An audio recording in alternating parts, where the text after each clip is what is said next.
Okay, now again with this side, I'm going to sew all the way to the end, but then I'm also going to take it back around a little bit so that my final stitches aren't at the very end of that extension piece that I'm adding.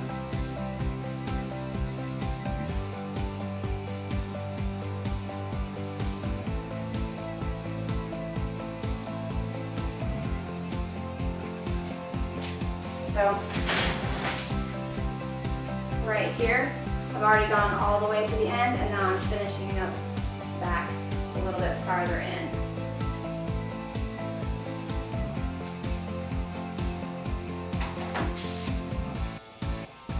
A few good knots, and that's the first piece. Now, the next couple pieces are going to be a little bit higher up. You can already see it starting to change that color on that wig and giving it some really good highlights. Now, what I was talking about with it being too thin is if this wig was a little thinner in the back and this hair was separated like that, you'd be able to see that line. You want to make sure that that line is covered, otherwise it's going to look very obviously like a wig or there's something going on. You don't want to be directing people's attention to a spot like that. So, as you can see from this, you have a pretty dominant highlight, and then right around the sides it starts to go south. So we want to bring that highlight piece up in through the front and make it a little more dominant. So the way that we do that is we're going to add that shorter piece on either side towards the top. Again, checking to make sure that your lines are going to be covered. You have enough hair for that.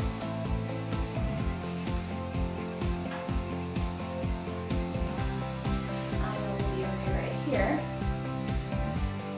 So I'm just going to put that in place.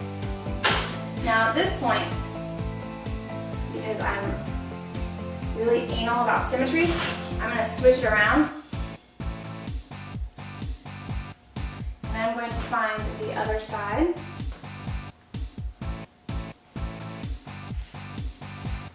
That matches up with the side that I just parted out.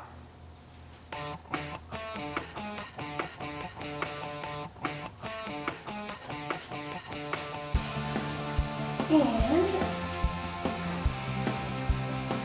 that is it right there.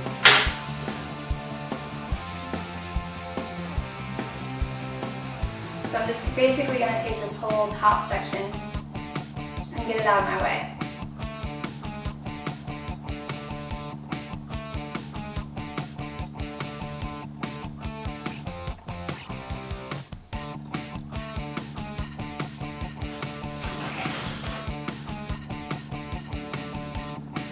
So now, we've got this side piece.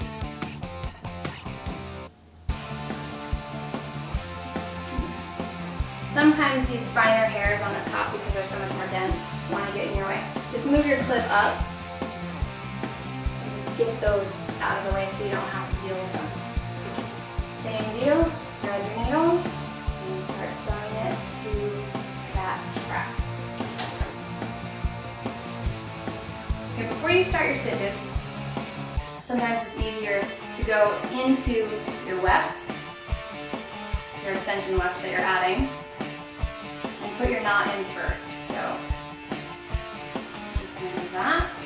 That way it doesn't flop around when you're trying to add it.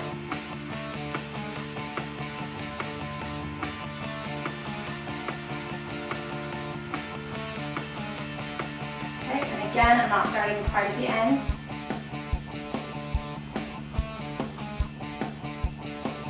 Working my way to the end. Tension isn't super tight.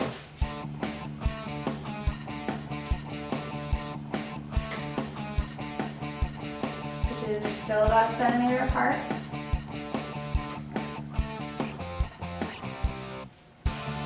Working my way around.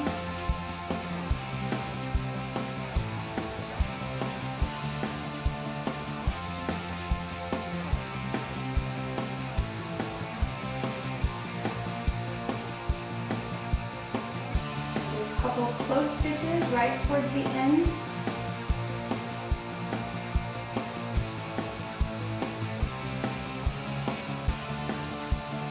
making sure that end is good and anchored.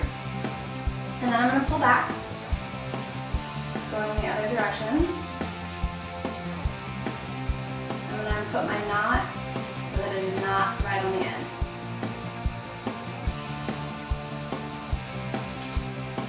Tighten.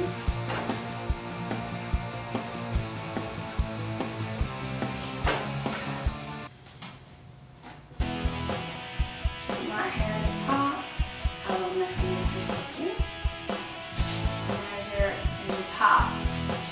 Now, we're going to flip this around and do the other side. And it's going to be exactly the same. Again, we're going to take it, go into the weft first. This will help it from flopping around. A little easier to work with. Here.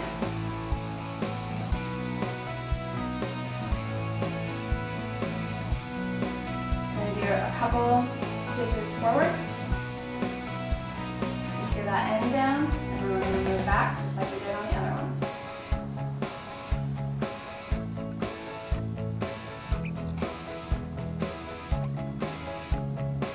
Okay, again, I'm just going all the way to the end.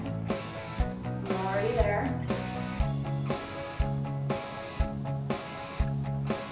And then a few stitches back towards the middle. That knot that we're going to put in away from the end.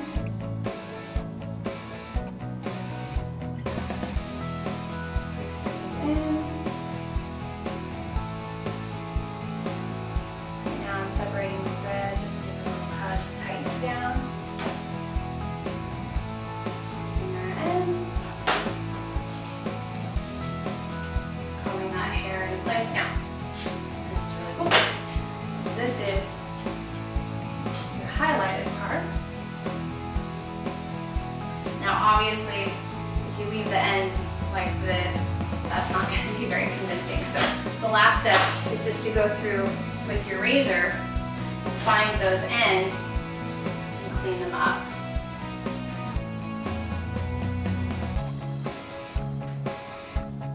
This can be done wet or dry.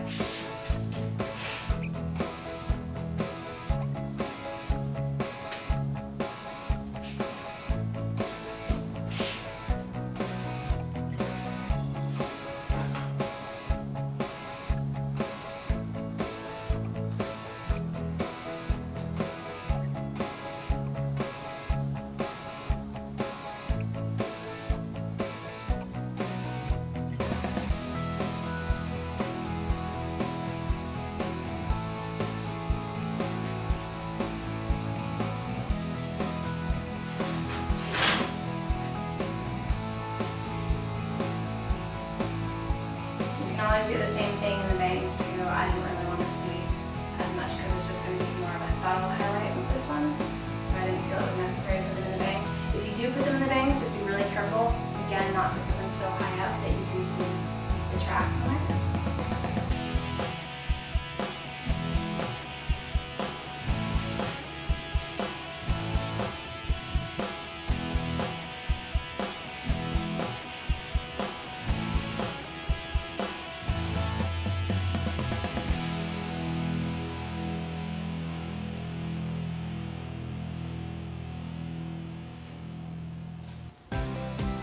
Okay, and again, once you've put in all that with your razor, if you need to, go back and clean it up with your shears. I've still got a few little pieces. I just want to make sure they're all really cleaned up so we have a nice, crisp line.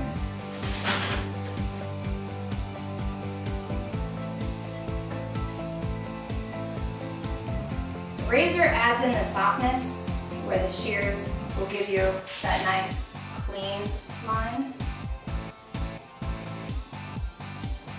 Just to clip off any strays. At least that's what I do. I keep it straight up. But